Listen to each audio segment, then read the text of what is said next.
Buck. Hey,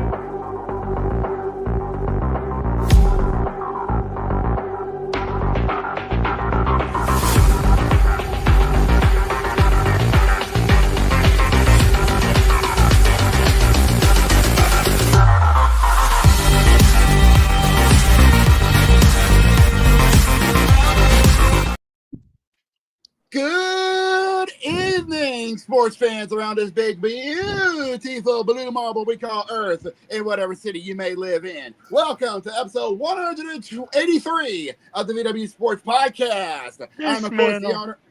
Thank you. I am, of course, the owner and founder of the bar, Mr. Jacob B. You can call me Jake the Snake. JB, doesn't matter what you call me. Just don't call me late for dinner. I am being joined, as always, by my co-host and barkeeps, first and foremost, Mr. Brandon C. Yeah, here we go. Yes, indeed. We're also being joined by the HNIC himself, Mr. C. Carter. Uh-huh. We're also being joined by the bouncer man himself, Mr. Tech George. I am here because Wu-Tang Clan ain't nothing to fuck with. Of course. Context, me and Zach have been hanging out with some buds, and we've been watching the Wu-Tang Hulu series on a Hulu series, and it's been awesome. Anyway, Check it out. That shit is fantastic. Should I watch it? Is it yes, it's worth the price of admission. It's fantastic. Anyways, we're being joined also by our regulars, first and foremost, from the West Coast, Mr. Matty Dangerously. Yeah, it's a happy day for me, and I like to thank all the haters, including Hit Kid, for shit talking on Chelsea as they're now the champions of the world. Thank you. All right, so, yeah, we'll say that for later. We're also being joined in the Midwest by the Hoosier man himself, Mr. Cody Hagan. Who has a Nas energy drink still bigger? Yes, he is delving into the world of Nas now in the energy drink world. Sooner or later, he will complete the rainbow. Anyways, we're also being joined in the East joined in the East Coast as well by the Savage man himself, Mr. Jamal Bedlam. Bedlam, what's good? Yes, we got a lot to talk about on this. The 15th of July, the year of our Lord 2025. We are now we're just about halfway through the month of July, the month of fireworks, the month of summer, and today's a special day in the sports world. If you are a baseball fan, but we'll get to that later on in the podcast. But let's not waste any more time. Let's get this show on the road. Oh yeah.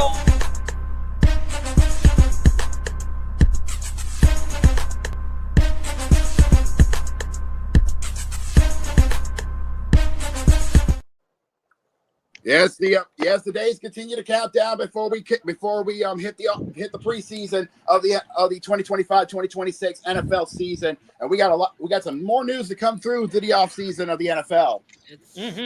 Also, Dumbass alert! Dumbass alert! Dumbass alert! Here we go.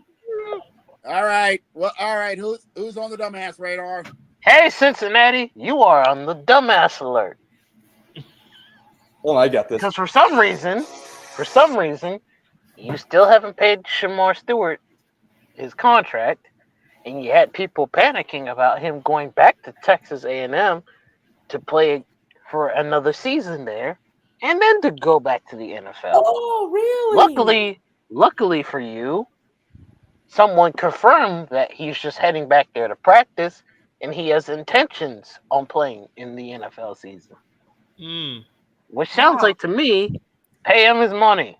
Stop doing what you're doing. Stop being stingy jackasses. I just want to point. Hold on. Fucking I just want to around. point this out. Time out. I just want to point this out. The fact that you haven't signed this guy yet, and we're closing into the start of preseason, And really, the Hall of really Fame makes me game. wonder what's going on over there in Cincinnati. And they're not the only team, because there are quite a few teams that haven't paid or at least signed a few of their players yet. I could tell.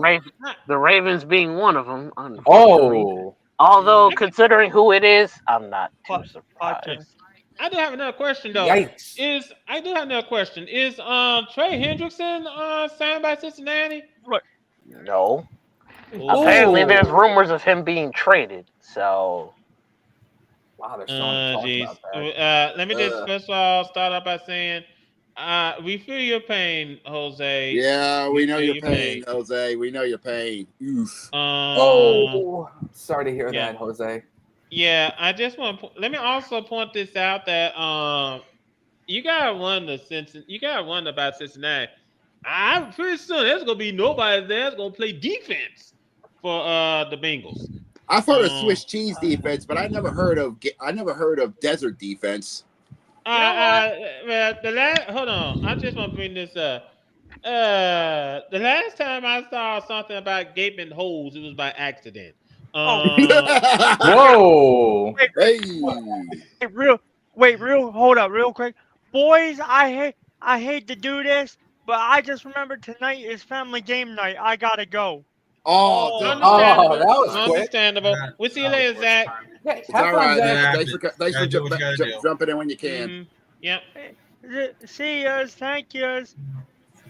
Thanks for coming by. Not a problem. All right. Let me just also bring this up about what's going on in the NFL because also going on, and this is one of the nominees of the dumbass of the week.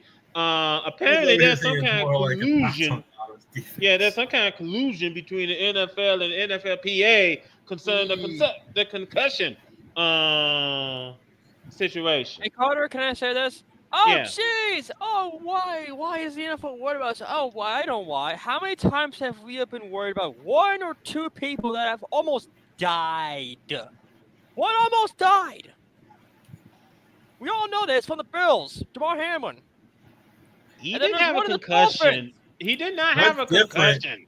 No, yeah, well, but he's on the right path, but he just took a step out. That's okay. Yeah, Yeah. but that was not a One person on the concussion though. Dolphins who had multiple concussions. Yeah, Right. he okay, got back on path. Yeah. This code Collusion. words collusion between them about concussions. This ain't no first time thing. We've known about this for decades. Yeah, but the fact that this came to light, Yeah. Considering what they just also exposed about the contracting, especially after Deshaun Watson, that would also explain a lot. Yeah. Yeah. So, and I'm pretty sure both sides are being are saying nothing about this one, and they're just keeping their mouth shut. And some folks are wondering, gee, you think this would happen? Have we had under the previous director of the NFLPA, Demarius Smith?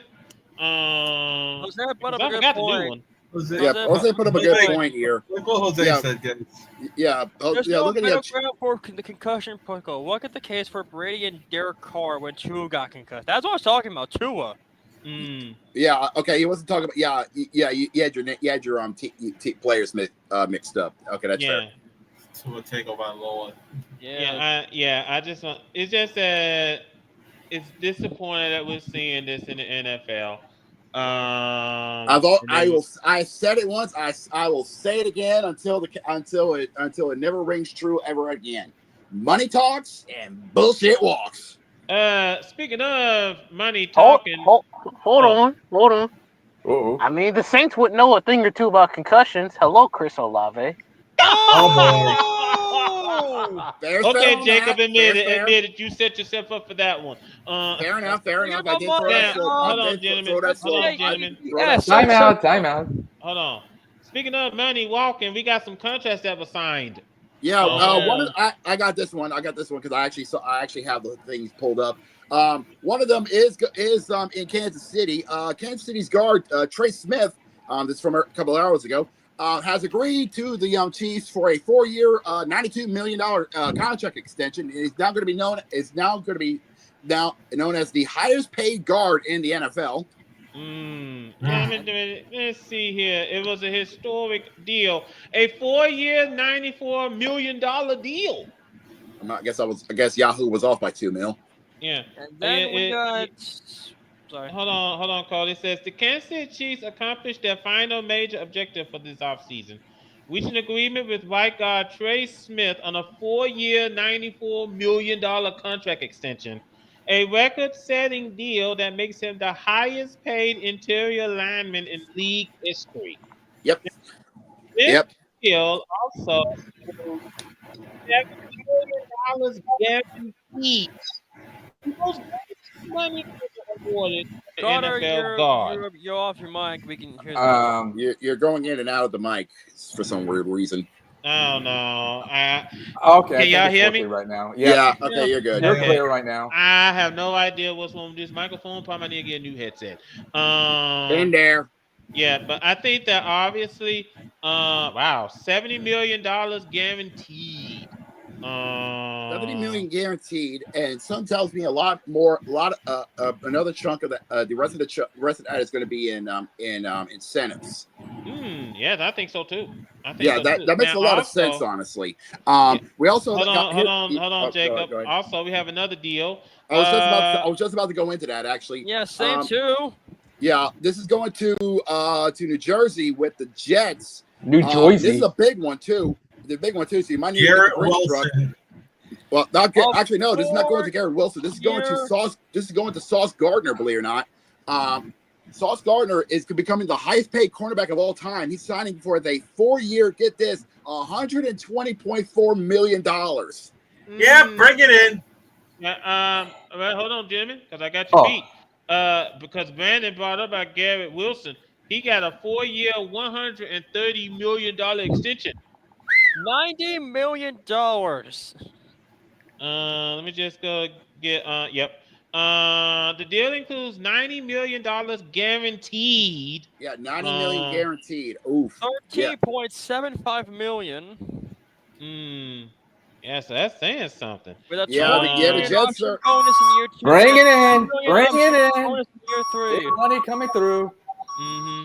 Now, Gary Wilson said this on. I'm still calling it Twitter. I don't care. Gary Wilson still says this on Twitter. Yep, Jets green has been running through me since the day they drafted me. Despite the ups and downs, the faith is mutual. That means the world to me. Excited to start a new version of the chase next week. Hashtag Jet Up. Okay then. So Jet up. Yeah, What? Jet Up. We will still Well, call we'll it see. JETS. Suck. Hold Okay. on. Well, we don't know yet because let's see how he works with Justin Fields. Now that I like Justin him. Fields He's behind good. him, now Justin Fields is We do. behind center. We outside of contracts, we do have a player who's going to be going to General Hospital, and from what I'm seeing, he's this is from last week. For what I'm seeing, he's going to miss out the start of the season, and this is going to your Bucks, Carter. Tackle Tristan Wirfs is going to be having arthroscopic knee surgery on his right knee, and he's going to miss the start of the 2025 season. Next man up. Yeah, and mind you, with the start of the season, Tampa Bay is going to join the 50 club, meaning this is going to be their 50th season. Stop. I just want to point this out because they unveiled. God, I hate this. They unveiled the creamsicle. They're bringing back they're bringing back the creamsicle for their 50th anniversary season. Okay, let me just say something right here. I hate those uniforms. Why is it a pirate thing? Hold on, time out, Cody, time out. I hate Time out. Yeah, I hate those uniforms. I hate those uniforms with a passion. Creamsicle. Just white. And the only reason why they're part of Buccaneers history was because the owner who owned it before the Glazers did was a an cheap ice cream bastard. salesman. He was a cheapo. He was a cheapo. He was a cheap bastard. Hugh Culverhouse. Like Mr. Krabs? Worse. Sorry about that. Time out. He's so cheap. He'll make Mr. Krabs say, "Damn." Yeah. He makes Mr. Krabs look like a genius. The sad part is those are actually very popular uniforms. Yeah, I know they're very, very popular, especially during the time in which the Buccaneers took up the joint. Opinion right here. But that's not the only teams that decided to update their uniforms. The Washington Commanders had decided to go back to their roots a little bit by bringing back their Super Bowl era uniforms, helmets for their upcoming season. Excuse me, is it the 80s one or the 90s one when they were 80s?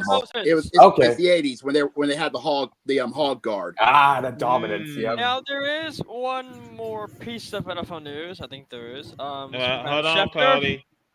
Time. Let me also bring this up because while one player went to general hospital, another player probably might be on his way out to divorce court. Ooh. Yep. As a matter of fact, we got a situation. Here, kid's gonna love this. We got a situation going on in San Fran That's between what I was gonna talk about, Carter. between Juwan Jennings. Jauan Juwan Jennings. Jennings and the Juwan Jennings. 49ers. And Jennings simply said it. Either he gets a new deal or he wants to get traded. Mm. Summer hit kid is salivating. A question. Yes. What has he done to get this new deal? Good question. Ooh. I mean, I hate to be that guy, and I get wanting to get your money, but what have you done? Yeah, what have you done for them lately? Because I'm be honest with you, on the totem pole of the offense, I can't even say he's top 5. I think a lot of his success depends on Brock Purdy and Christian McCaffrey and Brandon Ayuk and Debo. And really, if Ricky Purcell didn't get shot, who's to say Juwan Jennings even has the luck that he has? So again, I ask, what is his worth? Good point. Because Jennings, hold on, because last season he had posted career highs in reception at 77, yards at 975, and touchdowns at 6. Yep, that's what I was about to finished say. 10th in yards per route run at 2.51 and had only 1 drop. In addition, Coach Kyle Shanahan considers Jennings to be one of the best blocking wideouts in the league.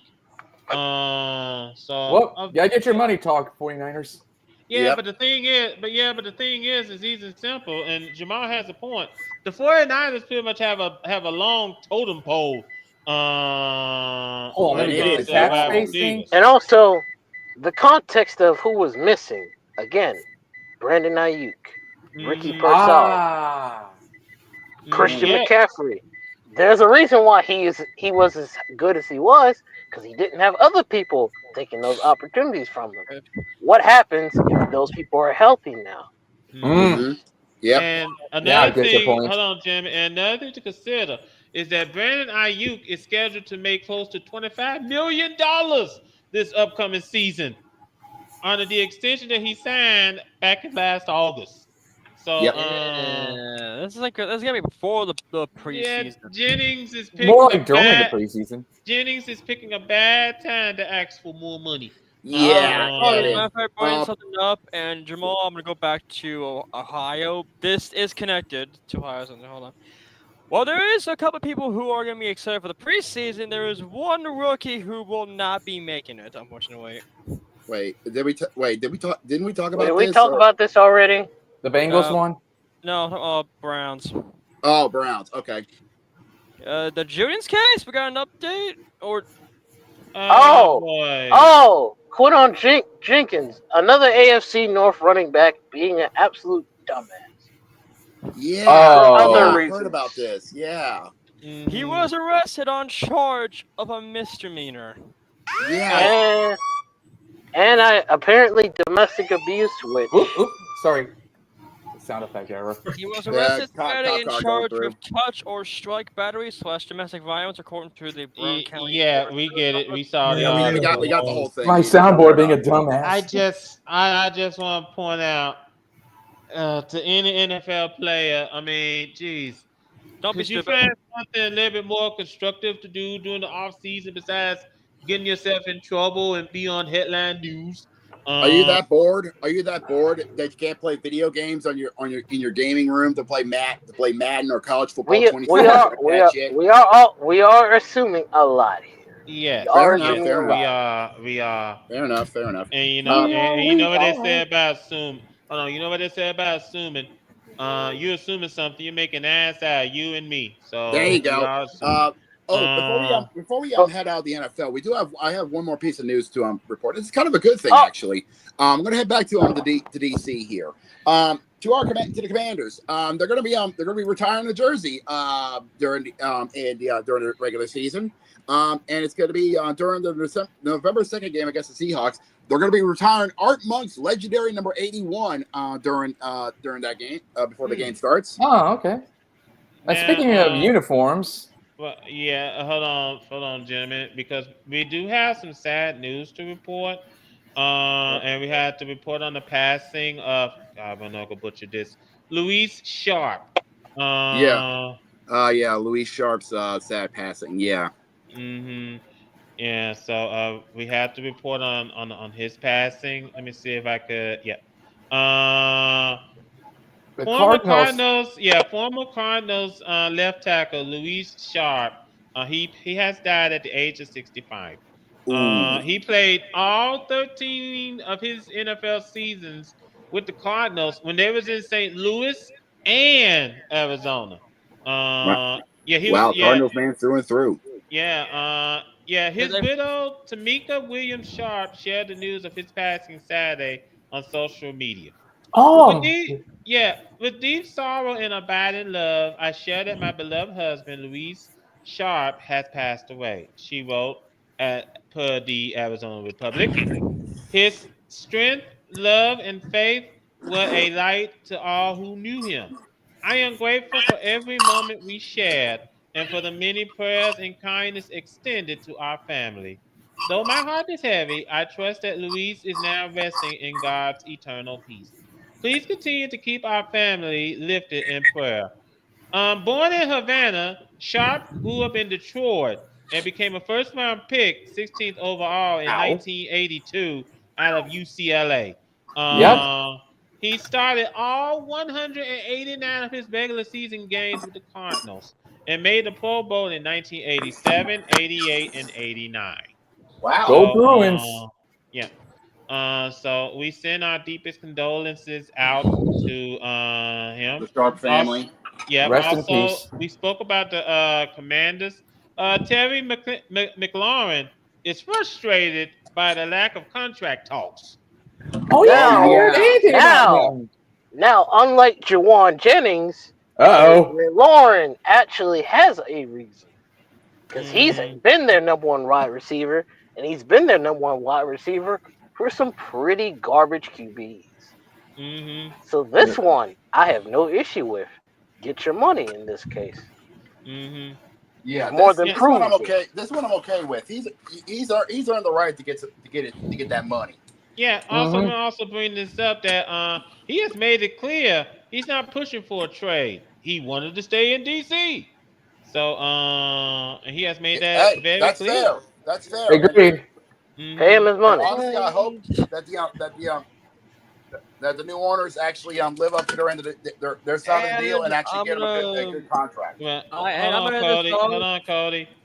It says that McLaurin is in a final year of a 3-year, $68 million extension that he signed back in 2022. He has been Washington's top receiver since entering the league as a third-round pick in 2019 and has topped 1,000 yards for 5 consecutive seasons. Pay this man. Definitely pay the man. That dude. 68 million.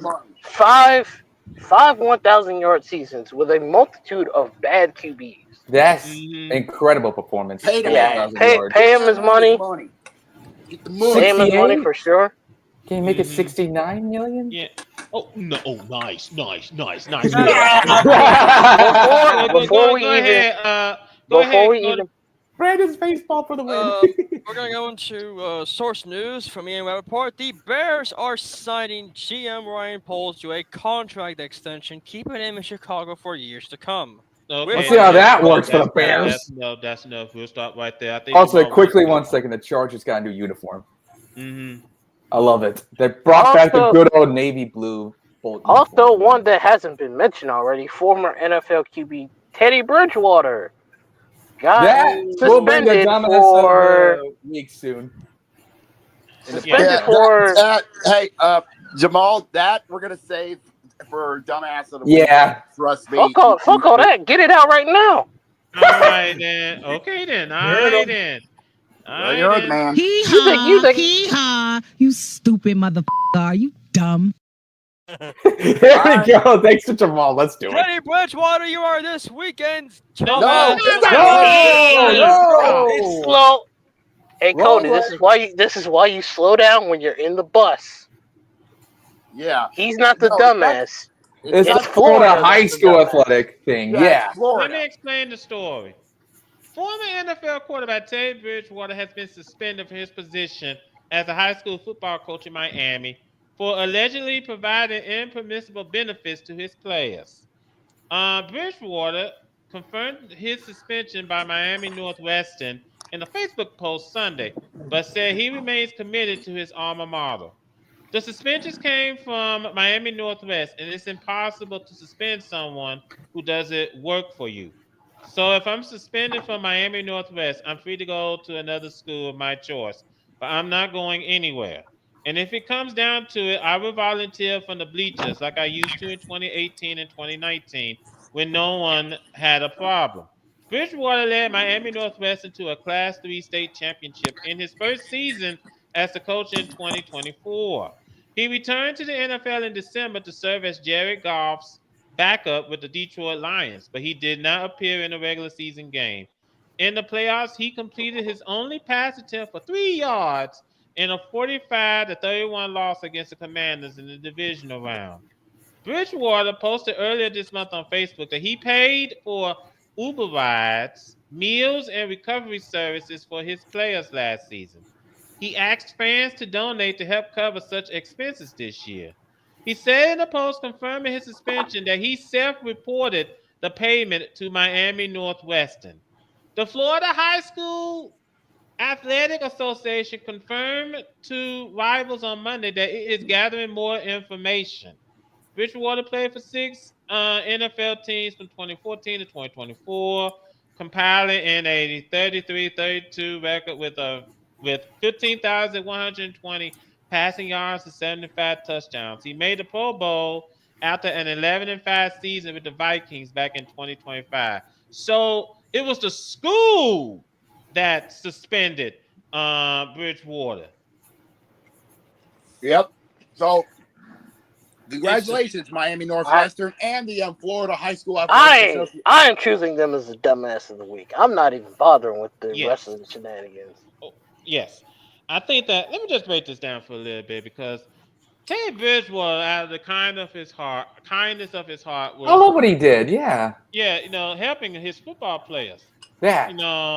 Provide pregame meals, make sure that the players get good recovery.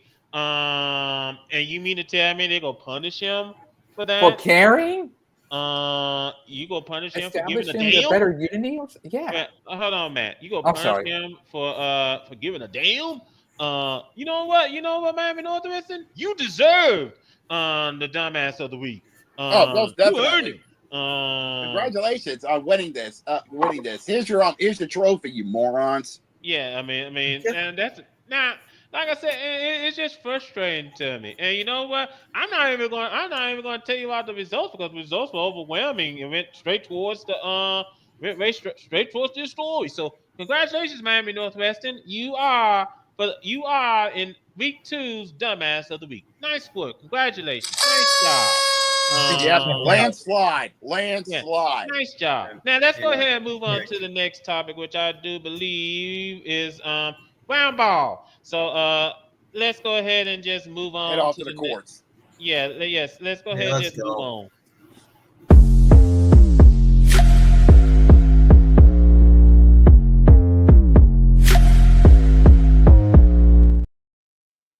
As we continue our march towards the WS. Since the ladies are active, they go last and let the men that's go fair. first. That's fair. Well, let's start off with the men and talk about what's going on in the off season of the NBA. First and foremost, hold on, Jacob. This just in. Paul George is undergoing an arthroscopic knee surgery. Yeah, he's gonna let's say that, let me make sure I got the story right. He underwent an arthroscopic procedure on his left knee Monday to treat an injury suffered during a recent workout. Wow. Ooh. What? Yep, George will now begin a rehab program and will be re-evaluated prior to the start of training camp in September. The procedure was performed by Dr. Jonathan L. Glashow at the NYU Lang-1 Sports Medicine Orthopedic Center. Yes, that's a mouthful. Yeah. George has dealt with a variety of injury issues in recent years and was limited to just 41 games last season while dealing with groin, finger, and knee ailments. It's the fifth time in 6 years he has played fewer than 60 games. George also averaged just 16.2 points, his lowest total in a decade by more than 5 points. All Before right. his season ended in March after he received injections in both his left Why? um, Why? Why? adductor muscle and left knee. Are you kidding? Are you fucking kidding me? Why? You okay over there, Jacob? I'm sorry. I'm sorry for hashing out because hashing out. It's not about the PG-13 injury. PG-13. We wish you a speedy recovery on your knee injury. Hope you get recovered well enough to Hold get back on the on. course for the What upstart. team is Paul George on again? The Philadelphia. 76ers. Oh, there we go. And people say this team is going to make the playoffs. The Speaking of teams that confounds me and pisses me off, New Orleans. I have a question for you. Why? Why are you giving Zion Williamson nearly $40 million for this upcoming season? Wait a minute. Huh? Yes, I have breaking news, and Cody got this to me from Hoops Alert. Breaking news: the Pelicans will fully guarantee Zion Williamson's $39.4 million salary for the upcoming season. Well, good news, Zion. I give you more money to spread around your women with. Oh my god. Yeah, I mean, be enough you have a girlfriend on the side and maybe a slut down the hall and maybe a hole down the street. I mean, you got enough Not for this, it. Rodman. Geez. Stop it. Yeah. Why you probably might get one of those toys to help boost up Hold- your man. Hold on. Where's my Hold whistle? on. Timeout. I just looked at that. Yeah, that is true. Why are you paying him the money? Seriously, he doesn't deserve that kind of money. Get rid of him. That's not the problem of why you're paying him the money. He still has those legal problems on his head. You don't know if he'll be able to play. That's nasty. Yeah, I'm just counting down the days until Gail Benson says, "You know what? I'm done. I'm done. I'm done owning this thing. Get somebody else to own it." Yeah. Now, also, we got some news coming out of Dallas. Yeah, I saw this actually. Let me get this. This is another player going to be going to General Hospital. Their center, Derek Lively, is going to be going under the knife for foot surgery. Yep. He'll be all right. He has undergone surgery to clean up bone spuds in his right foot. So he is expected to be healthy for training camp in September. Yeah. Also, Wembanyama is cleared He's to return back. from his. Yeah, he's cleared to return from a blood clot. That's awesome. I'm happy for him. That is San fantastic. Antonio, please, for the love of God, please make sure he wins a ring. Please. Do me that favor. Do us all that favor. That'll be the greatest story ever. Now, also, speaking of San Antonio, Chris Paul saying that he's hanging up his cleat, not hanging up his cleats, hanging up his sneakers. Retired. Yeah, he's getting ready. This is last year. Oh, okay. So last year. not as bad. Yes, he's approaching his last year. I think it's pretty much seeing he can see the sunset from here. He just wanted to, Also, speaking of He team, wants a ring real yeah. badly before he goes. Fair It enough. wasn't for all that veto thing. Oh, Ugh. Now, another hold on, speaking of, Jacob. Hold on, fellas. Let me also bring this up because there was a report that the Charlotte Hornets were interested in getting Chris Paul, but Chris Paul said no. Bad also, team. I have some news. I just got this from Cody on Hoops Alert. This is from Jeremy Wu. Believe it or not, there's a player that wants to make an NBA comeback, and that's Victor Oladipo. He wants to come back to the courts, and he's been impressing teams and during workouts. Believe it or not. I have a question. I have an easy and simple question. Who's going to sign him? Cody, I can't even hear what Cody's saying. What position? What position would he play? We can hear you, Cody. Um, I Oh, say there you go. Panthers because I think he played them before he left. He did. Yes. What And also, position? Carter, how are the Hornets gonna be getting Chris Paul when they are trying to wave off Josh Odoki? Chris Paul already said no. Yeah, already Chris said Paul no. said no. You don't want to play for the bad team. Yeah, by the way, his position is shooting guard / point guard. There Okay. you go. So, Okay, And the he's last guard. team he so played, yeah, it'd be intelligent of him to go to a team that needs a point guard. A Mhm. good guard, basically. Now, the biggest story that did come out of last week and this week was the Lakers. Yeah, everybody missed out the Lakers when they signed. Oh, DeAndre Ayton. you mean LeBron James being? You know what? Let's have this conversation. Actually, Wait a I'm glad he minute. brought it up. So Hey, Ray. LeBron, I hear you're mad that the Lakers are wanting to prioritize Luka Doncic over you. You know what I would say to Really? that? It's your Luka fault. is 20. Luka is 26. Yes. You are 40. You are Mhm. only going to give the Lakers so much more time. Luka's younger. He could be trained to help fix his issues, Yep. especially the issues that got him out of Dallas.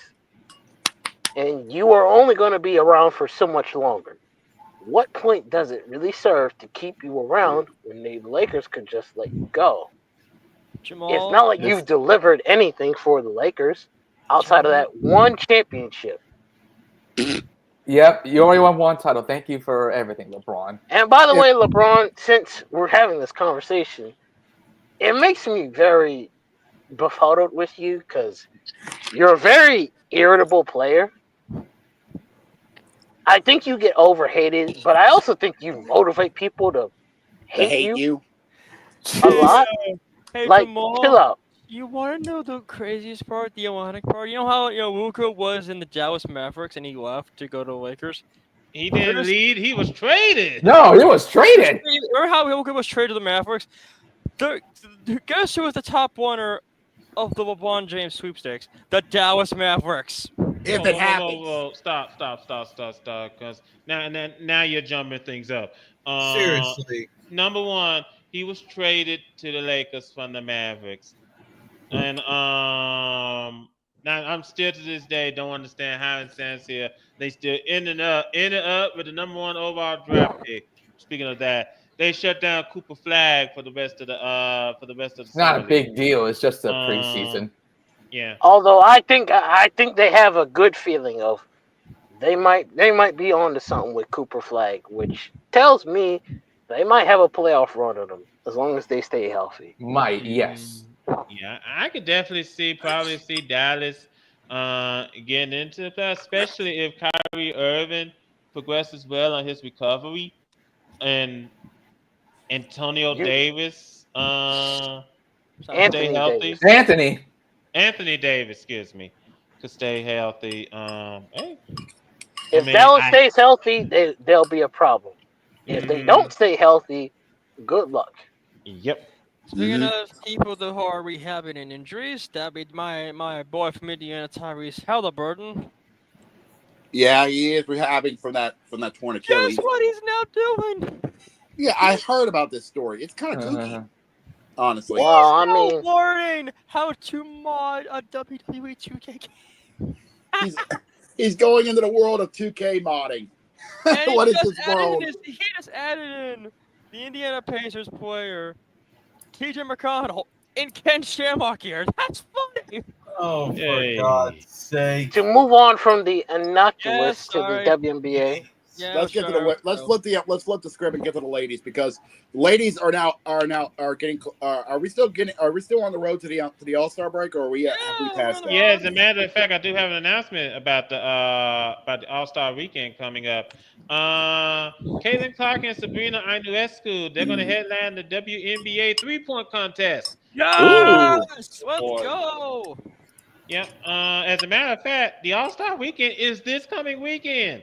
Okay, Uh, okay then. This weekend, all eyes are gonna be heading on to Indianapolis and the Field House for All-Star Weekend, which means once we pass that, we're in the second act of the WNBA season. Hold on. Let me go ahead and read this real quick. Indiana Fever's guard and All-Star team captain Caitlin Clark will participate in her first three-point contest as a pro Friday as part of WNBA All-Star Weekend, the league announced on Tuesday. She will be joined by New York Liberty's Sabrina Ionescu, the Washington Mystics, Sonia Citron, the Sparks, Kelsey Plum, and the Kelsey! Dreams, Alicia Gray, the defending champion of the event. Wow. Ooh, So participants were announced Tuesday for the Skills Challenge. ooh, Both events will be at Gainbridge Fieldhouse in Indianapolis, with the yep, broadcast beginning at 8 o'clock Friday on ESPN. yep. The All-Star Game is Saturday at 8:30 p.m. on ABC between the teams picked by Captains Clark and Nafisa Carrier of the Minnesota Lynx. So last season, Gray won both the three-point and the skills titles. She is an all-star starter this season, and we'll try to repeat that feat. Gray headlines the skills challenge again, and is joined by New York's Natasha Cloud, the Storm's Skylar Diggins, and Erica Wheeler, and the Lynx' Courtney Williams. Okay, then. I That's knew pretty good. Escu won the three-point contest back in 2023 with a record score of 37 in the final round. That's pretty Clark, cool. yeah, Clark That's was an impressive. all-star as a rookie last season, but didn't take part in the three-point contest then. Clark's management team said earlier this season when she turned down competing in some fashion at NBA All-Star Weekend that the young star wanted her first three-point contest to be in Indianapolis at the WNBA event. Well, here we are. This is going to be a very interesting contest, fellas. Oh, most definitely. All-Star Weekend is going to be very good for the I'm gonna be over the excited for in this the one. city of Speed. So I was- it's going to be a very intriguing And contest.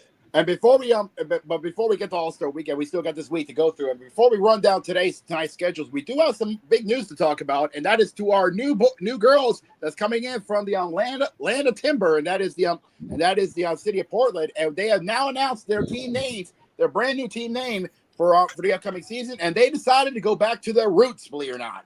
Yep. The Portland Fire. Making their grand return back to the WNBA next year. When did they disband? Like in 2006? 2002. 2002. So after 24 years of being out of the league, the Portland Fire are making the grand return back to the WNBA. Looking forward to it. So Yep. Portland now has super hot fire.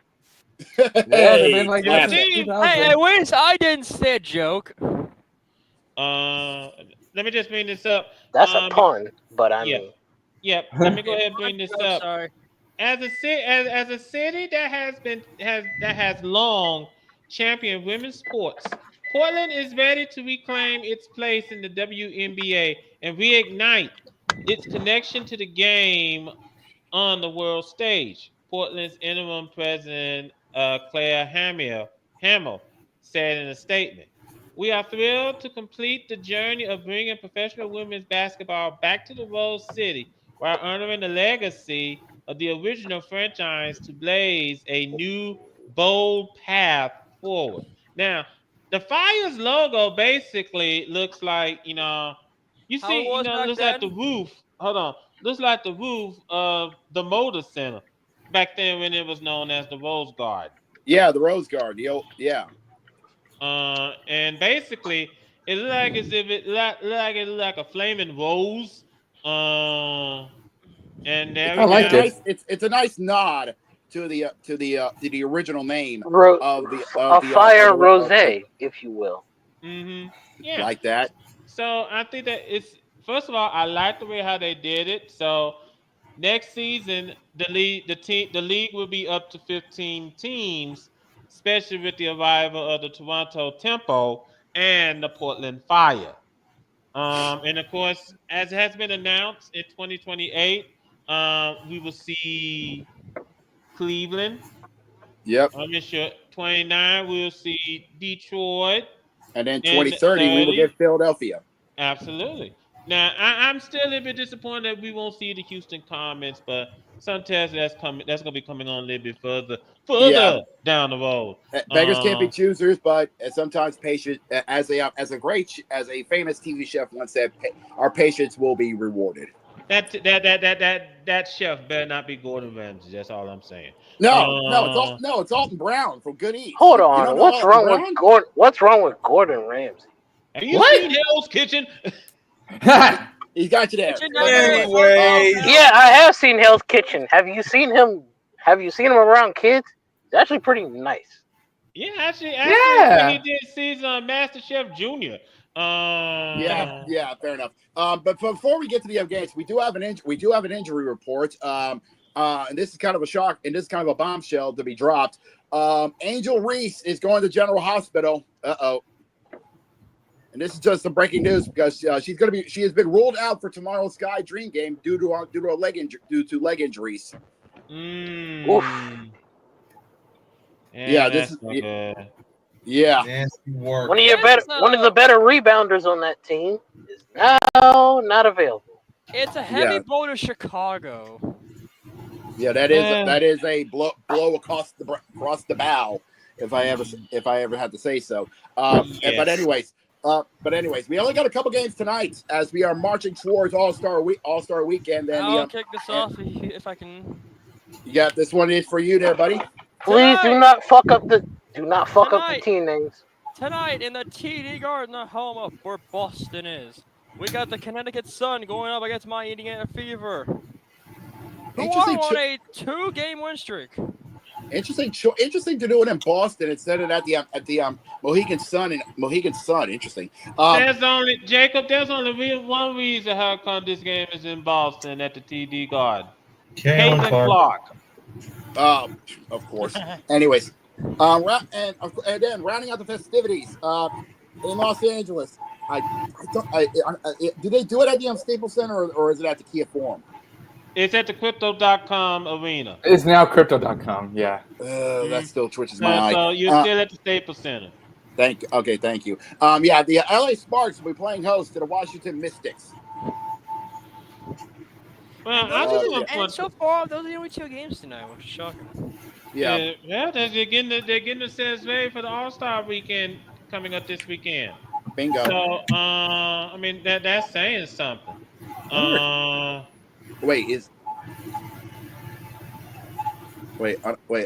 think. I don't. I mean, Guruk is going to miss out because he missed out, but whatever.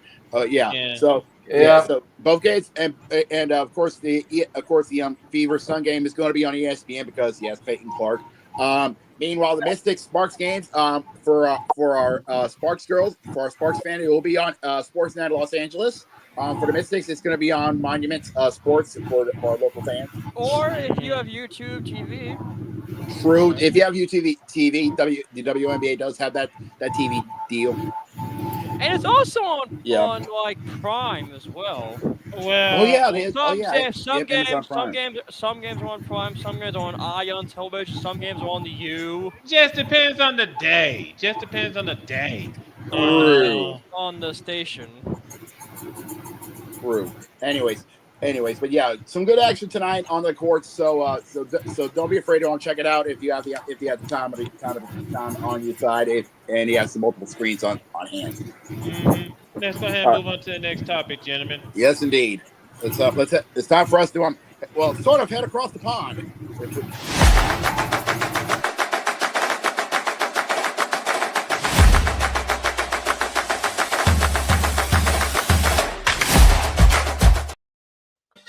Ladies and gentlemen, we had ourselves a would you call it a very interesting way to kick off a brand new tournament to end a brand new tournament in MetLife Stadium. Well, Jacob, first and foremost, since we know that well, let me go ahead and bring Jamal back in. There he is. Since we know this is going to happen, it's time to let our Chelsea fan have a ball here. So Matt. go ahead, Matt. Yeah, I'm happy about it. The first ever FIFA Club World Cup in the new format. It was a final match between Chelsea and the dominant powerhouse in all the tournaments, PSG, that destroyed every team in the club tournament. They destroyed Bayern Munich, and also in the semifinals they destroyed the Real Madrid, and they didn't lose any single points throughout the tournament. Yeah, now they're stage. Yeah, the group stage and the knockout rounds. They didn't give away any points to the opponents, and they just destroyed them. And now we reach to the finals, where they're a heavy favorite against Chelsea. And I was nervous as I was watching it, and oh my lord, Chelsea exposed them hard. They really dismantled them, thanks to my boy Cole Palmer. Just dismantled PSG 3-0. Good God, PSG got exposed, and everyone was laughing at PSG's defeat. Chelsea just proved the haters wrong, including Hit Kid. Proved everyone wrong that Chelsea really beat PSG, and they're not going to get destroyed by PSG. Hey Matt, I know we don't have Jose here, but if somebody has the coping for Hit Kid, that'd be if only he was here, but nonetheless. But Chelsea wins 3-0. At the end of the game, there was a shenanigans going on at the end. In the there was some saltiness too. There was some saltiness about. There was a saltiness, as Jacob will take it away, of what happened. Yeah, during the finale, during the final moments of the final, the PSG goalkeeper, whose name I can't remember for the life of me, decided he was pissed about what happened and decided to vent his frustrations out on a Chelsea player. So much so that he decided to give him a pop. And I ain't talking no dum-dums. Hold on, Jacob. Hold on, time. I think I know to talk about Luis Enrique. That's the guy for PSG goalkeeper. Yeah. Mm-hmm. Yeah, he decided to give a Chelsea player a jab. So you're saying he cold-cocked him? Yeah. But here's the thing. Did he get a red card? Hold on. Here's the thing, because this happened after the game.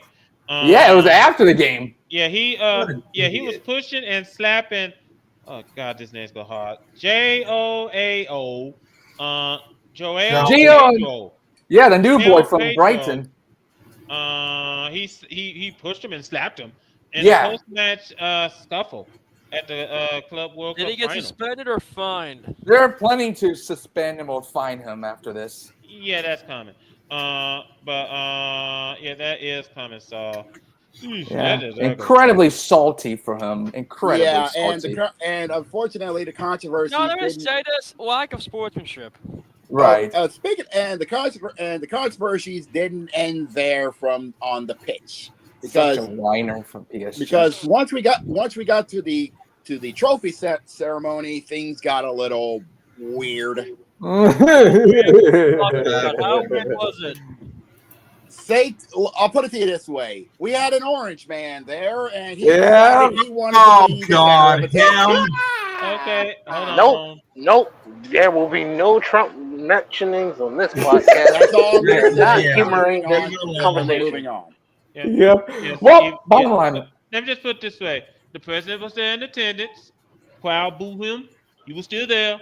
And he He got came drowned out down. in the He was photo in the by pulpit. Chelsea players. There you Yep. go. Yep. That's it. That's all. Now let me also bring up because we gotta go to the injury report. Boy, this not good. First and foremost, Real Madrid, Bellingham, Bellingham, Bellingham. Dude, yeah, you're good. Yeah. Yeah, Bellingham. Benningham, you're good. Benningham. Yeah, he's going to undergo surgery on his left shoulder in Ow. London. Oh, that's gonna be a tough one for Real Madrid and La Liga. Yeah, and he's going to be out for 3 months. Ow. Yes. Maybe they'll be fine. They have great players, but it's gonna be a little bit bumpy. We all know how Real Madrid's are, so I personally think it's gonna be a little bumpy ride for first 3 months in La Liga. You ain't seen none yet. The U.S. men's team's gonna be in pain. Aaron Long is out for the season. Who are they again? Achilles. Who are they again? No! Oh, the Achilles tendon. Yep. LAFC and United States defender Aaron Long will miss the rest of the season after having surgery to repair a ruptured left Achilles. And the injury happened on Tuesday. Actually, the team made the announcement today. 3 days after Long was injured in the 76th minute of a 2-0 win over FC Dallas. So, man, that's gonna hurt. Yeah, it is.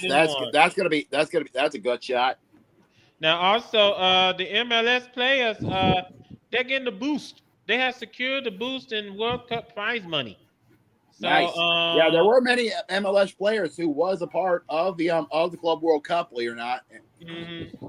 Yeah, so they're going to get a very, very nice boost. So, congrats to them because I mean the teams did play in the Club World Cup. So So I know Gerg isn't here to talk about this, but Liverpool have permanently retired.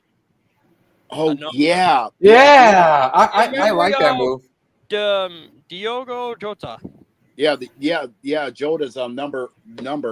I think it was number 20, if I remember correctly. I want to be sure. Is all the soccer teams going to retire that number as well? I'm just curious. I'm not too sure whether or not it's gonna be league wide, but at least for Liverpool. For the Reds. It's for Liverpool. Yes, I like that move. Yeah. It's for the Reds. It's gonna be for the Reds. It's gonna be for the team. Mm-hmm. Yeah. Honestly, I love that because they show that they care for the family and they want to show their camaraderie, and I love it. Gerg, I'll say this, hey Gerg, if you're watching the stream, like if afterwards, I mentioned it for you, so you're welcome. What I had to say it. Okay. Yeah. Nothing wrong with that. All right. So that's pretty much it in the soccer world. Yeah. Let's move on to the next topic, and we're gonna go into a little bit of uncharted waters. We're gonna head on to the asphalt for a bit. And Jacob, you saw Hold on, Cody.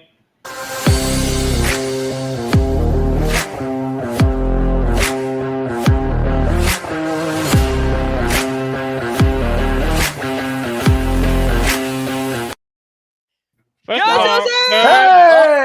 of all, Gerg, we just got through. Wow. You said that, here comes Guru. You just missed it.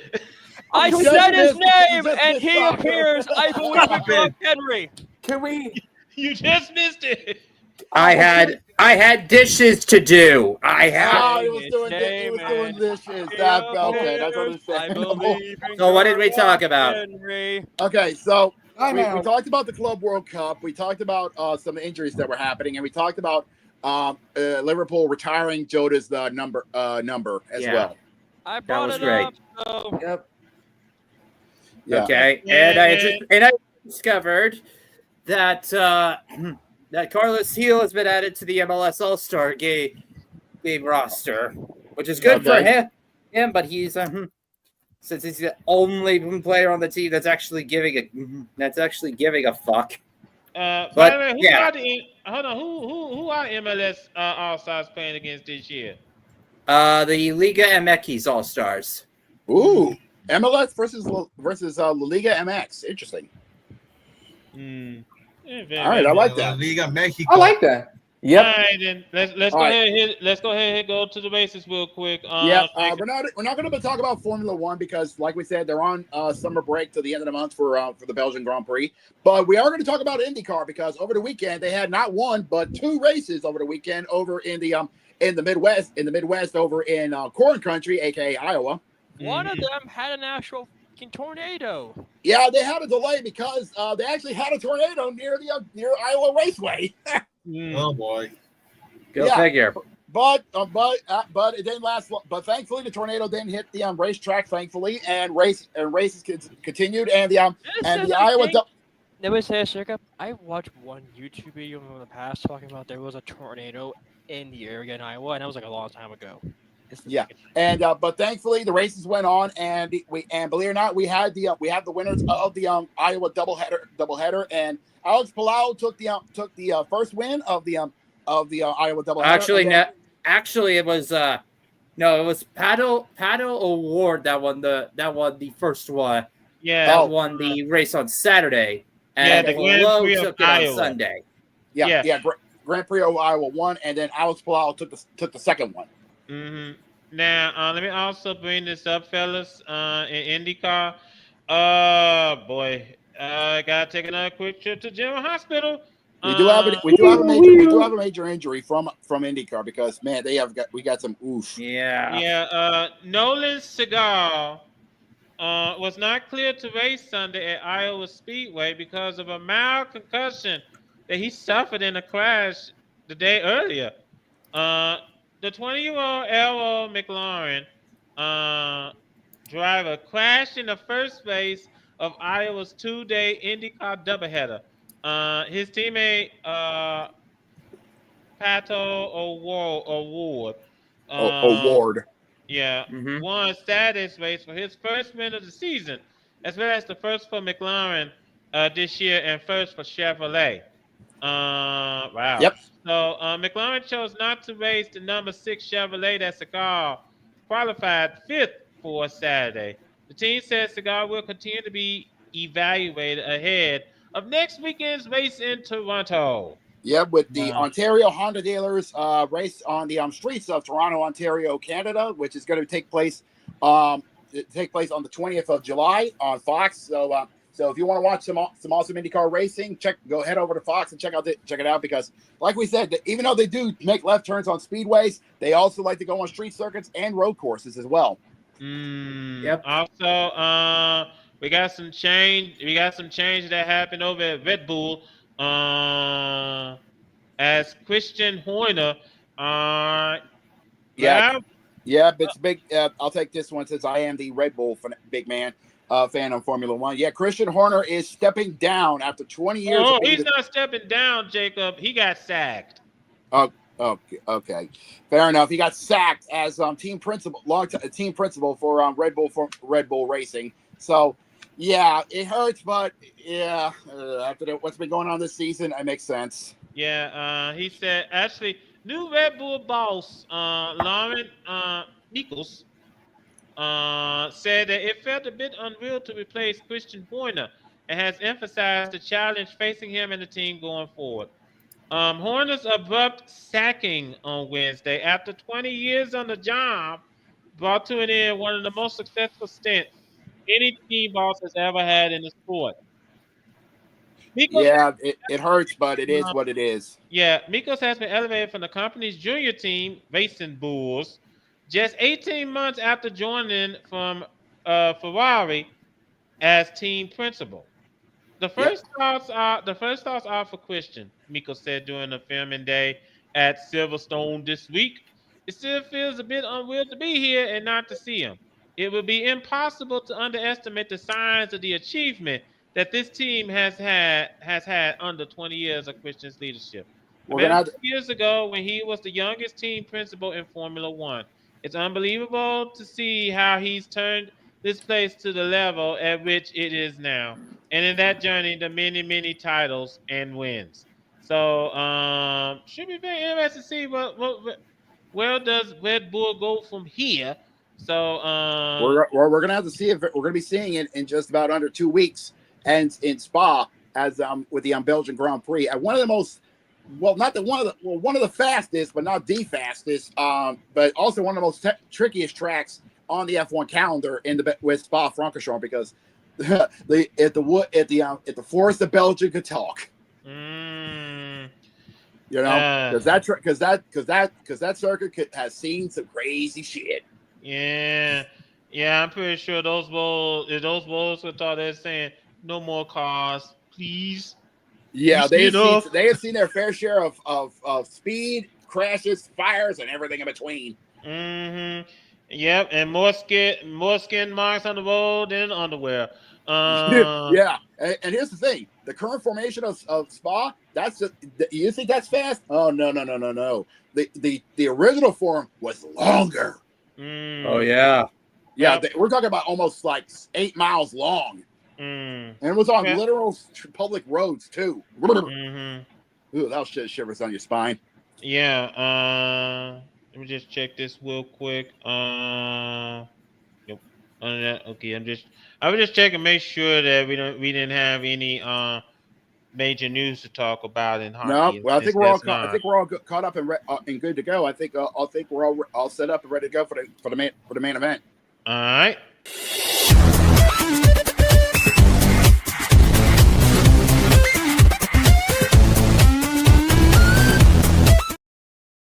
We are 1 hour away. Gentlemen, before we talk about the Home Run Derby, and before we discuss about the All-Star game, there are a couple of things we have to discuss before we go into detail. Before we dive into what's been going on All-Star Weekend, we do have congratulations to the rest of the AL East for actually finally waking up.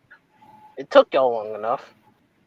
I wouldn't say we woke up. I'd say we just cruised through some awful teams. The Red Sox is finally getting up.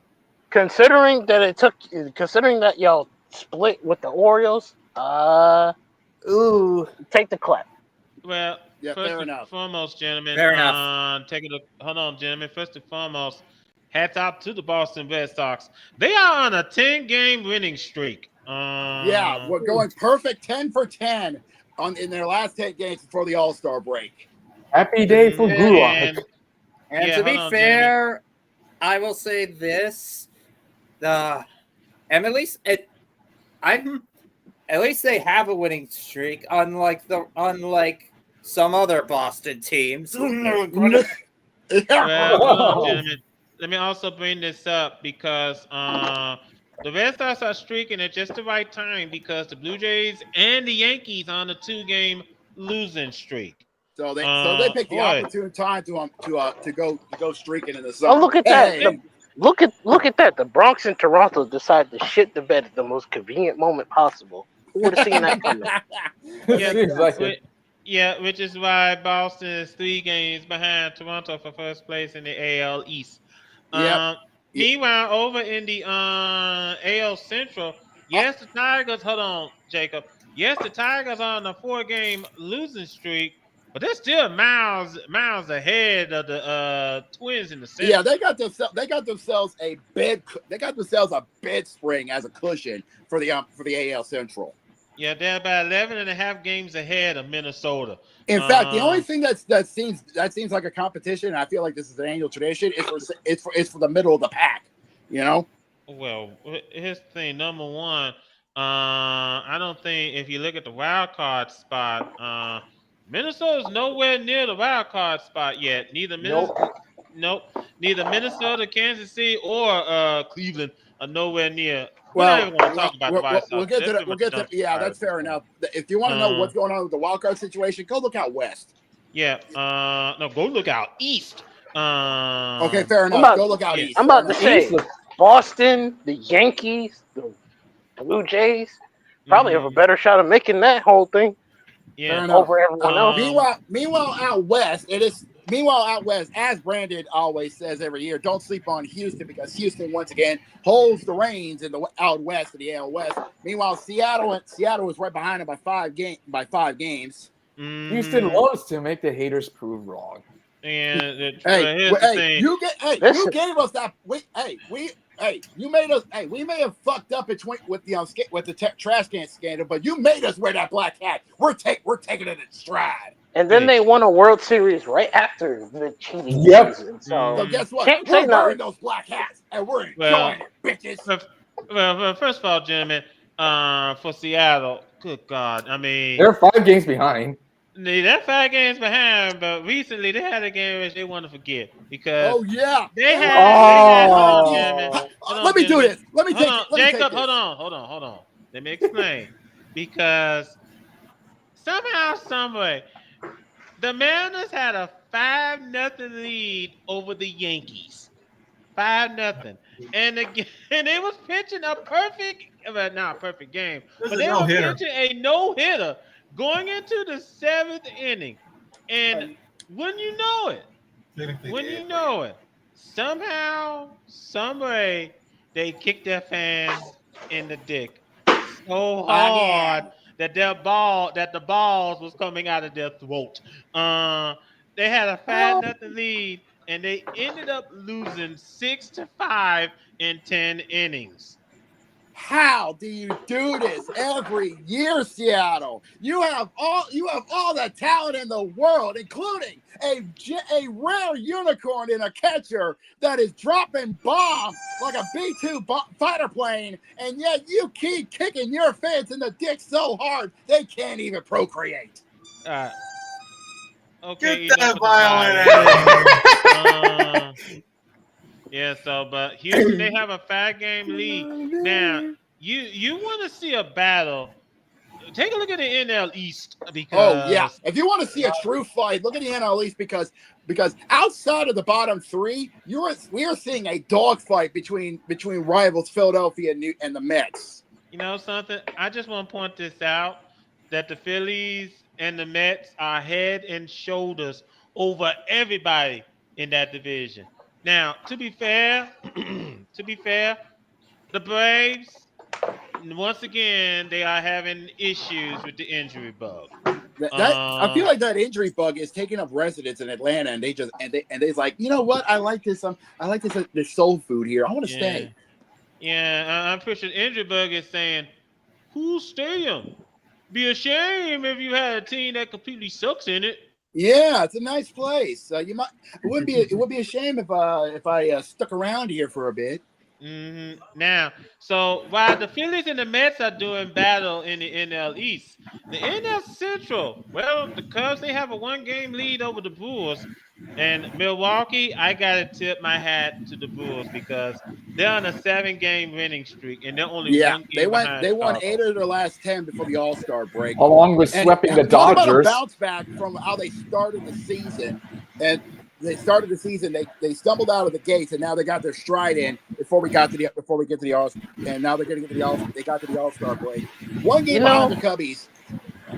Go ahead. It's funny that Matt mentions the Dodgers because despite the fact that they got swept, they're still 5 games ahead of the Padres. I know. But yeah. Somewhere Ray is smiling, knowing that the reigning champs are still leading the division, even though they're still a better team. I'm not going to get them wrong. Yeah, they're still a better team. Even though they've lost 7 of the last 10, they are still 5.5 games ahead. Hold on. Wait a minute. Are you telling me that the Orioles have done better in 10 games than the Dodgers? Yeah. Wait, who said that? Yeah, the Orioles have won 6 of their last 10. The Dodgers have lost 7 of their last 10. That says a lot. Goofy. The world is turning upside down. Yeah. What is going on here? With dogs, Welcome to Bizarro World, everybody. Oh, no. Now, if you're wondering, to our fans, if you're wondering why we're talking about this, is because once that final ball is pitched later on tonight at the All-Star game, we're getting into the second act, and that means there's no turning back. It's playoff push time. Yep, and of course, yes, it is. Hold on, gentlemen. Since we are at the halfway point, and Yes, we do have to discuss this. Let's go ahead and just head on up to it. Looking through your trash bag, what's it say about you? Funky trash. Trying to Oh, throw that bizarre what world is- out of what do we got inside today? Today, well, two local residents. Chicago, Colorado. What are you two bums doing in here today? Oh no! Yeah, let's see here. So far, this season has just been so disappointing for the White Sox. 32-65 for the White Sox and 22-74 for the Rockies. Good Lord. God. Nasty, Yeah, right? look, Chicago, I got some deodorant for you. Hopefully this helps. But Time to blow up some Colorado, trash. call favor and wipe yourself Here's up. the thing. Here's the thing, Oh, because come on. at this rate, I got a feeling both the White Sox and the Rockies they're gonna have their Ubers before September. Oh, Um, definitely. We're gonna have an early and exit in August. I'm yeah, planning I on got it. a feeling because I gotta wonder what's going on here in Colorado. First of all, I hope Ask their owner. yeah. First of all, I hope that Chris Where the heck is Bryant. it? I hope that Chris Bryant is enjoying his contract. Yeah, I hope it's worth it, you idiot. Yeah, I mean, could go Oh, in wait a elsewhere, minute. but you're supposed to Wait a be in minute. Denver. I guess. Hey, Carter, hold it. Well, I'm seeing. I just found somebody outside the dumpster. Pittsburgh, what are you doing out here? Well, to be fair, Pittsburgh is okay. Then Pittsburgh they have lost 8 of their last 10. They're 39-58. Dead last in Dude, the hey, NL Central. Pittsburgh, why do you got one of our drinks? I told you, you gotta pay it. Pay. Well, Oh, boy. y'all the I mean, drunken- hey Jacob, let's be honest. They have their own brewing company. Time out. Oh, Stop. Stop. I just want to point this out. They are the drunken sailors for a reason. Right, But right. let me also point this out because you got Paul Skeets pitching. Well, and it's funny you mentioned Paul Skeens like that, Carter, because he's starting off this year's All-Star game for the National League. Back-to-back years. Now, I just like I said, you got Paul Skeets pitching living daylights, doing the best he can, and this team is struggling just to get to 40 wins. That says a lot. Yeah. Anyways, Yeah. speaking of owners, you had talked about you had a little brief stint about owners. We do have some big news about a certain team's owner, and we're gonna head back out to Florida for a sec. Tampa Bay, we have some good news for you. Going once, going twice. First and Sold. foremost, I was about to say that the Rays have been sold for some odd reason. They must got a whole lot of stories to talk about here because for some odd reason ESPN doesn't have it up. But the Tampa Bay Rays have been sold to the highest bidder, as Stu Steinberg is selling this team for $1.7 billion. There we go. We're bringing it in. Yep, and it's a group led by developer Patrick Zapolsky and he has said and reported, this is from yesterday on Yahoo Sports, that he's working to keep the team in Tampa rather than moving to St. Petersburg. He is going to be, and for what he's saying, he's going to be keeping them in the Tampa Bay area.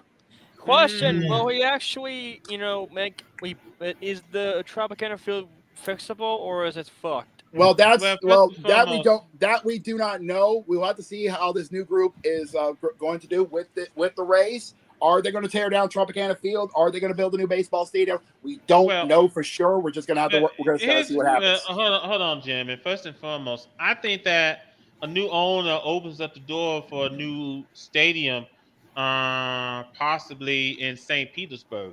Well, considering the fact the first thing he said is that he's not moving them to St.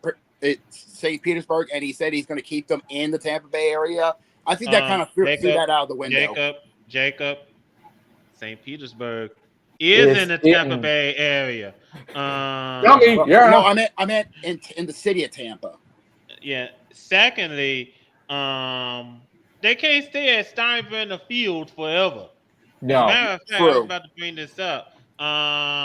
If the Tampa Bay Rays do make the playoffs, Steinbrenner Field will be able to host MLB playoff games. Yeah, that was from Commissioner Rob Manfred. Mm-hmm. Now, as for Tropicana Field, like it or not, they stuck with it until they build a new one. which should be coming soon. But because they still gotta get busy fixing the roof. Because this is only a 1-year deal they have with the Yankees to play at Steinbrenner Field. So the city of St. Petersburg better get busy fixing on that roof. Yep. Make sure that the stadium is ready to go Yeah. in 2026. So, hey, Carter, you mind if I bring up something that's All-Star themed? Since tonight is the All-Star game, Yep. the arena that they're playing at is offering some good food.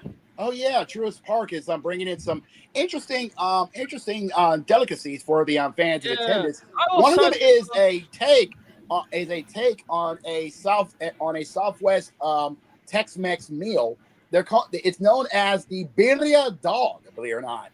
Okay. Okay. We're stopping here now because last time I checked, this is the VWU Sports Podcast. This is not the Food Network. Okay, fair enough. Damn it! Have a nice I day. wanted to bring out the puns. Yeah, enough. this is not the Food Network. I am not Guy Fieri. Anyway. Fair enough. Anyways, but yes, tonight is the night. Tonight is the night. Hold on, Carter. When did you start voting red?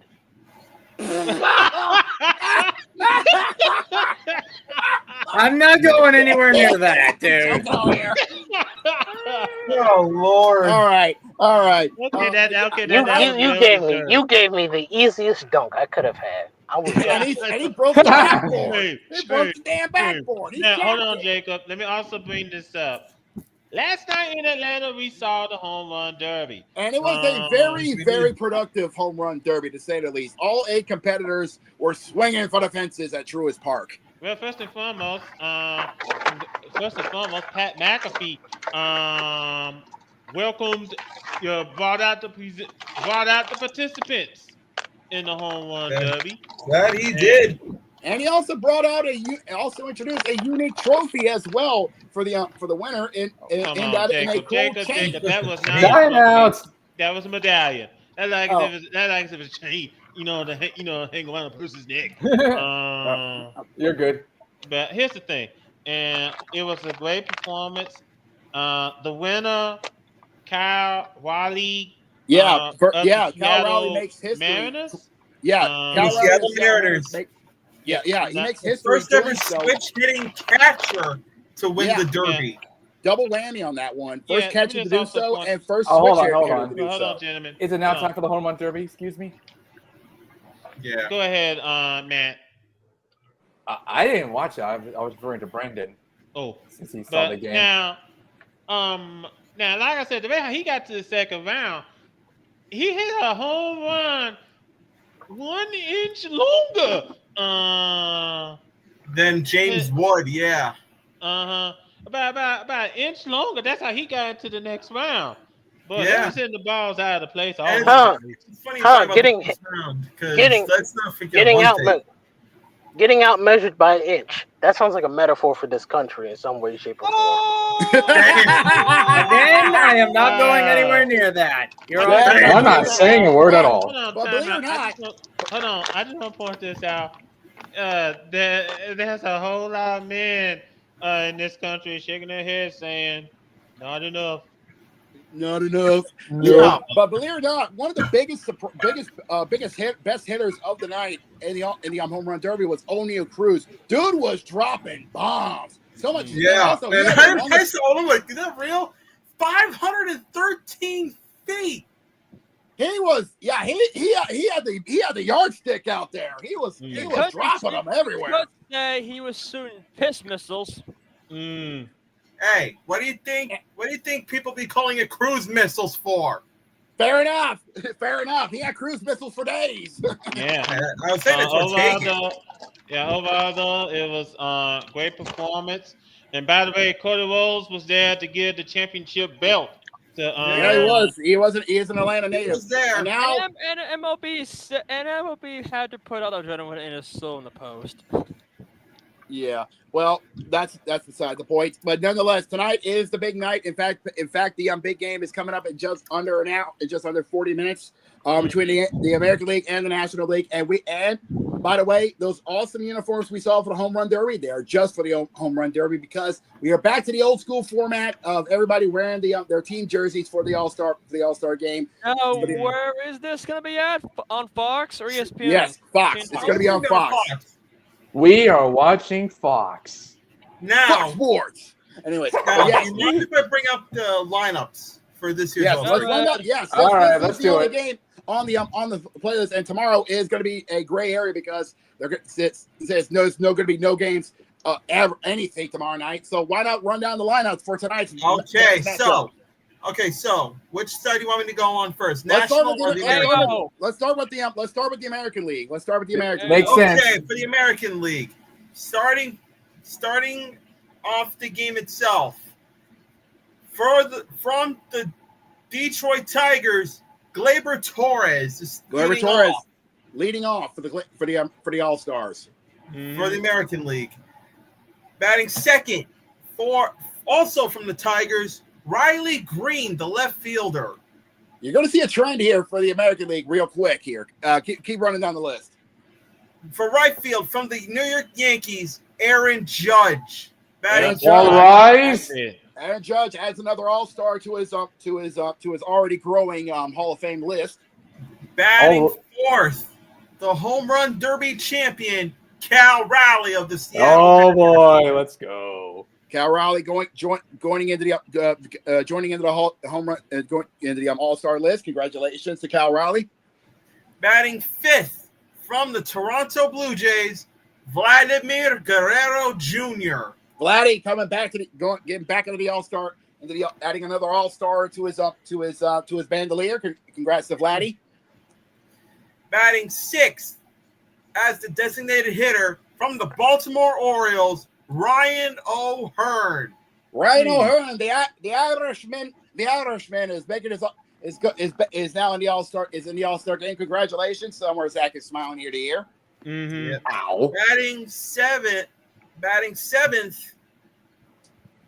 He was a finalist. You saw him in the Derby from the Tampa Bay Rays playing third base in replacement of Jose Ramirez of the Guardians. It's Junior Caminero of the Tampa Bay Rays. Talk about taking an opportunity and running with it. This young upstart is getting a chance of a lifetime to make it is joining the All-Star league, the All-Star list. Congratulations to him. Batting eighth. Also from the Detroit Tigers, playing center field, Javier Baez. Another gets another All-Star to his list. Congratulations to him. Batting ninth from the Athletics, the shortstop, Jacob Wilson. Jacob Wilson has been having a very good year with the A's. Is now joining in the is now making his All-Stars. Getting an All-Star. By the way, Brandon, off as the pitcher for the American League, Tarek Skubal of the Tigers. Okay, that's the question I was about to ask. Who's going to be the pitcher for the American League? Yes. Think about this. That's 4 Tigers that have been gotten the nod to join the American League team. The American League. Jacob, to be fair, the Tigers pretty much have the best record in the American League. Yeah, but believe it or not, that could be a record for most players from a single team to join an All-Star. Join the All-Star team. I'll get the All-Star rosters later. Mm-hmm. Yes. Go ahead. Go for the National League. Yeah. Now we go to the home squad since we are in National League country. So let's go to the National League All-Star roster. Leading off as the designated hitter from the defending champion Los Angeles Dodgers, Shohei Ohtani. It's showtime once again on the National League side. You mind if I run down the rest of the list here for you? I'll take the NL side. I got you. Let me take this. I got this one. I got the list as well. All right. Next up, batting second from the hometown Atlanta Braves. It is Ronald Acuna Jr. Yeah, he did say he's going to be showing up for the All-Star game after dropping out from the home run derby in his replacement being Matt Olson. Yes. Batting third from the Arizona Diamondbacks. It is Ketel Marte. Yeah, second baseman Ketel Marte. That guy, Emotional year for him, but he's got through. Yes, basically Arizona's favorite son. Batting in the cleanup spot, batting fourth from the reigning champion Dodgers. It is LA's favorite son, Freddie Freeman. Yeah, the first baseman from the Dodgers. And I'm pretty sure this next person, Matt's gonna like this. Yes, batting fifth from the San Diego Padres. At third base, it is Manny Machado. Ready! Yep, I'm happy for that. Yes, indeed. Thank you, Brandon. Yeah, indeed. Six. Yeah. Yes, indeed. Batting sixth. Batting sixth. Come here, you. Batting sixth. Yeah. Batting sixth. Also from the reigning champion Dodgers. From behind home plate catcher, it is Will Smith. Not talking about the guy who likes to slap bitches. Oh, come on, man. Hey, it was there. Hey, Jacob. As long as you don't talk about his wife, you're good. Okay. All right. Okay. Fair enough. Anyways, next up, batting seventh in the lineup. God damn, you always got to be slow as fuck. Whatever. Batting seventh. This is for Cody from the Chicago Cubs. Right fielder Kyle Tucker. Let's go! Yes, Kyle Tucker. Give me a sec. I'm getting there. Here we go. Yes, batting eighth from the New York Mets. It is Francisco Lindor, the shortstop, and rounding out the festivities from the National League. Also from the Chicago Cubs, center fielder Pete Crow Armstrong. PCA's in now. And then for those who are wondering, on the hit. No, this one's mine. You damn it! Let me have this one. Go ahead. Again, for the second time in his career. In his young career, on the hill, number 30, pitcher from the Pittsburgh Pirates, former LSU Tiger and national champion Paul Skeens. He deserves it. Yeah, he deserves it. It's funny enough. Go ahead. Okay. He deserves it. But my God, I know Jacob is a Bayou Bengal fan. But how he just sugarcoats it for Paul Skeens and just go. Hey, we gave him a national championship, and he was there when we won our eighth title. So, yeah. But I will say this: get him out of Pittsburgh. Okay, and I'll say this for anybody that's wondering who else is in the All-Star game. Let me put it to you like this: for the American League, the rest of as reserves for. You don't have to go through them all. Wait, don't worry. If you want to know who's on the reserves for the American League and National League, don't worry. Fox is going to help you out with that. Mm-hmm. Yeah, but those are the starting lineups for tonight's festivities. Opening first pitch is coming up in just under 30 minutes on Fox. So tune in for that to see some very fun shenanigans and possibly some little insiders fun with some closed mics, so open mics. So yeah. Now, Greg, let me go ahead and tell you, we've already presented the dumbass of the week. Yeah. Just to give you the heads up, we've already presented. Yeah, I don't think I'm too surprised at who it is. Mm-hmm. Yeah, so let me go ahead and go back on in. Correct. We decided to switch it up to a school, not the person. Yeah. I had to read the article. But anyway, that's beside the point. Also, let me also bring this up before we unleash our cat. What do you guys think is your most surprising team and your most disappointing team? That's a good one. Yeah, since we are at the halfway mark of the season, who has been the team that shocked you so far this season? Which team shocked me this season? Yeah, which team has made you go, huh? You've been interesting. The Toronto Blue Jays. Yeah. That doesn't make a lot of sense. Nobody thought the Blue Jays would actually be this good this season. What's been going on in the offseason? It's not that they're just not that good. It's just They're not consistent. Yeah, that's the problem. Also, another thing to consider, fellas. There we go. They pretty much have taken advantage of the Yankees falling off the side of the earth. True, that too.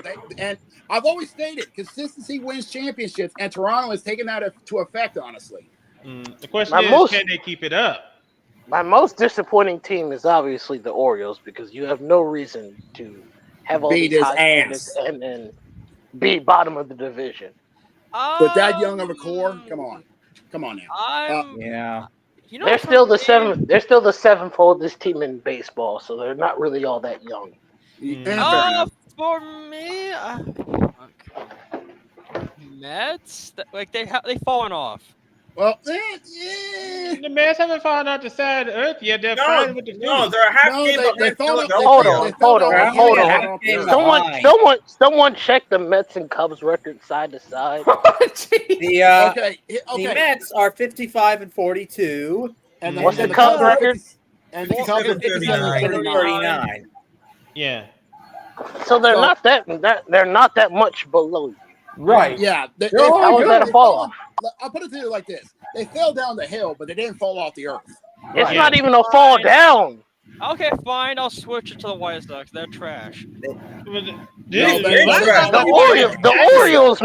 Orioles make more sense than anybody else. Yeah. I feel like White Sox, you knew they were going to suck. There was Yeah. The Orioles had expectations. Then they Yeah. fell off, which is the definition of fall off. Yeah. he has I a point. mean- That's the definition of disappointment. Or Yeah, Baltimore If you're is the picking rule. the Orioles, I don't know what we're talking about here. If I gotta be honest, At all. I gotta say the Diamondbacks for some reason. Because think about it for a moment. I can I'm see it thinking. because the Diamondbacks had a great run last year, and they haven't been living up to expectations so far this season. Well, I gentlemen, would still argue the Orioles over the Diamondbacks. yeah. Fair let me enough. just- Higher expectations, Yeah. much worse consequences. Yeah, let me just bring this up because we all thought that Baltimore would be ready to make that next step, towards getting out of the wild card round of the playoffs. Mm-hmm. Now, chances are they keep on playing like this, they won't even make the playoffs at this point, because they're still sitting at the bottom of the AL East. No one didn't expect them to be sitting at the bottom. We all thought that Tampa Bay would be sitting at the bottom because That's a shocker. Tampa Bay, Tampa. we all thought that Tampa Bay would be sitting at the bottom because they're playing at Steinbrenner Field. They're playing at a minor league stadium. Who knew playing at a new stadium? It's not technically minor. It's just it's a spring training facility. But it's not your home stadium. Yeah, that's the point. Yeah, who knew playing at a different stadium would kind of just say, okay, let's try this out and see how it works, and it kind of did. And to be fair, they had that hand forced because Tropicana Fields roof got blown off thanks to Hurricane Milton. Milton decided to huff and puff and blow its way down. Let me also bring this up. I give you another team that has been disappointing, and I think Jose was the one that brought up about the Washington Nationals. Struggling for so long, and we all thought that the Nationals this might be the year they probably might finally look good, and it turns out I can give you. It turns out that this team just went nowhere fast and got their manager fired. And also just recently they just got the they just did the MLB draft and they just got their first overall pick, believe it or not. Yeah, baseball is the only sport I know they do their draft in the middle of the season. I know it's weird. Yeah. It's weird. Now, let me also just bring this up also, as I look at the standings real quick. And like we said, Atlanta, like I said, the injury bug is just bending them over on the kitchen sink and just having their way with them. Just ain't pretty. The Guardians, I mean, good God, Cleveland, what's going on? I wish over they were there? the Cleveland Spiders. What's going on over there? You pretty much just said gave the Detroit Tigers the AL Central in a basket. Say, here you go. We'll just stay in fourth place. we don't mind staying ahead of Chicago. So here you go. You can go ahead and take the division. It's just a very serious head scratcher. But hey, that's the MLB season for you. Yeah, And that's keep enough this in said on mind. that. Yeah, that's what I said. We got a long way to go. And as they say, smoking in the bandit and a short time to get there. And we're definitely eastbound and down. Yes, I just want to bring that up. Anyway, ladies and gentlemen, everybody get ready. It's almost time for us to close out the lights here in the barn. So let me go Release ahead. the cat. But first, the cats. Oh boy. What did we learn on the show tonight, Greg? Touchdown! What the hell was that? What did I Damon, say you're about supposed to go to a different footballs in game. there? Damien, that's not how you throw a football, damn it. Let's see. So, gentlemen, what did we learn on the show tonight, fellas? Well, simple enough. If you try to be nice for your local team, you're gonna get bit in the ass. And that's Don't hate on the team you hate, because that team that won the FIFA Club World Cup proved you wrong. Hey, kid. Wow. We are never going to hear the end. We're never going to hear the end of this, are we? Oh, dude! No, when it no. comes to Hit Kid and Mac, That's nothing, Gary. Wait till the Chargers win the Super Bowl. That will not happen. Who let the dogs out? When that happens, we're all going to be in rockets. We're all going to be in wheelchairs, honestly. The Chargers are not winning a Super Bowl as long as Kansas City exists. Yeah, I just also want to point this out because we're hearing dogs barking. I know. The dogs out. It's Broadbreaker. Anyway, ladies and gentlemen, like we said, just want to bring this up. Well, there ain't no scores at the moment because the games haven't started. Like I said, most of the games are coming up in just under 30 minutes. So because at the top of the hour we got the Fever and the Sun, and then later on this evening we got the Mystics and the At the Sparks. Garden. At the Garden. At the Garden. Yeah, so We love messing around, don't we, people? Yes, we do. Anyway, ladies and gentlemen, we thank you so much for taking time out of your busy schedule joining us here this evening. First and foremost, if you like what you see, please subscribe to our channel, like this video, share this video, and when you do subscribe to our channel, please hit the bell. There you go. Take that, So that Jose. you know whenever we stream. I want to thank Gerg, Matt, Cody, Go Jack, Chelsea. Jamal for joining us here this evening. And hopefully Jose will be coming. His internet will be better for next week. Yeah, let's cross our fingers and hope so. Oh, but yeah, I hope so. Yeah. Anyway, ladies and gentlemen, like I said, catch the All-Star game tonight. Or if you want to, you can catch the WNBA over on ESPN. And just bring this up real quick. Welcome back to Portland Fire. Into the fire. Song by Duncan. Welcome them back, and we wish you the best of luck. I didn't. God, I hope this is. We got so many sound bites here, just ain't funny. Go ahead and take us home, Jacob. Yeah, thank you. Thank you. Anyways, what a way to hit the halfway mark of the month. And man, 183 episodes. We are on the countdown to 200, ladies and gentlemen. We're getting there. Yes, and what a way to hit the halfway point of the MLB season. A lot of teams showing us that they have promises, and a lot of teams just showing us what is going on with you. And of course, yes, and yeah. And safe to say, once the MLB finishes the All-Star break, like I said, we are now in the real good part of the season, the real season, because that means we have 81 games left, boys, and that means we're about to find out who's going to be dancing in the fall and who's going to be coming back here for drinks. You know what? Bring on the drinks. Yes, and don't worry, we're going to make them pay anyways. But yes, outside of that, of course, the NBA is just doing their off season. The WNBA is just about to get set up for their All-Star break, which means they're about to get set up for their second half, which means much like the MLB, they're about to get ready for start their playoff pushes for the playoffs. And of course, the NFL is still doing their off season, but we're getting counting down the day to the preseason. Of course, the Hall of Fame game coming up very soon, boys. So get ready for some gridiron action coming up. Oh boy. And of course, on the racetracks, of course with IndyCar coming up this weekend is the Grand Prix of Ontario in Toronto. And of course, as I stated, F1 is on their summer break. They will be back at the end of the month with the Belgian Grand Prix in Spa-Francorchamps. So if you want your adrenaline kicked in with some engines, don't worry, we got you fixed.